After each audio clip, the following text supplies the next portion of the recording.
Hey guys, welcome. Hope all is well. I'm Mr. Lindh. I'm from Lincoln Tech's Plainfield campus, and today I would like to go over some do's and don'ts about grinding safety. Okay, 90% of welding is preparation, and has to be performed in a safe manner.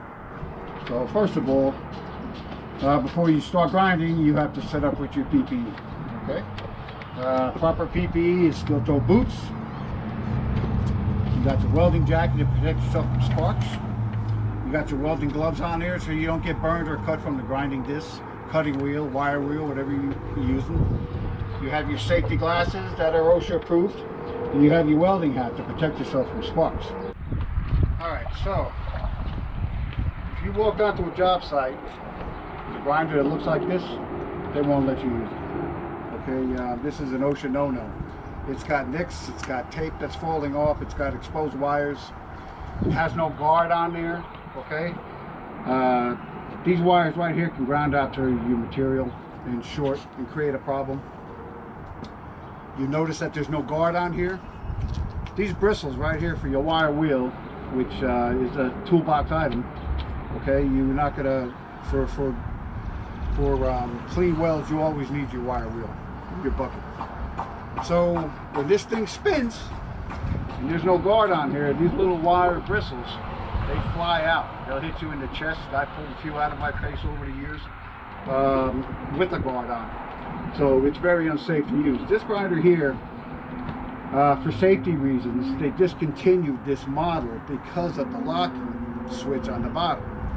So when you turn this grinder on and you push this button, let me show you what happens. Continuously running. If you're cleaning, say an open root for a weld test with your grinding disc and you get caught, you can't shut it off. This thing doesn't shut off, so you're putting yourself in danger. If by chance you do have one of these kind of grinders, update your equipment. Another thing I see out in the field, which kills me, this is a brand new Metabo, right? Updated, has no locking trigger on there, but there's no handle on here. You have gotta have two hands on this thing to operate it, to take control over it. If I use this without a handle, I have to put my hand back here to push it onto the material to do what I want to do. Take the mill scale off, or dress a nice bevel, put a land on a piece of test plate. Well, my hand's too close to that. It's going to get hurt. I'm going to lose a pinky or lose control of this grinder. So you always have to have that handle on there along with the guard. When you belly up to the job, this is what you're looking for. You're looking for a guard, you're looking for a handle, so you have total control of this. Otherwise, you're putting yourself in an unsafe condition.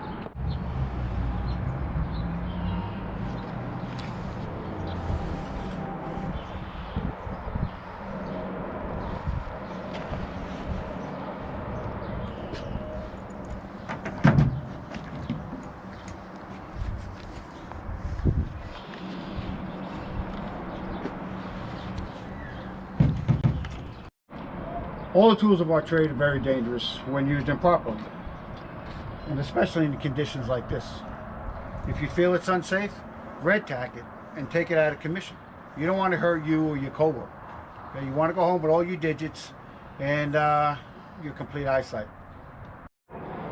Okay, to sum up, always wear the appropriate PPE, never use questionable equipment, and work in a safe manner.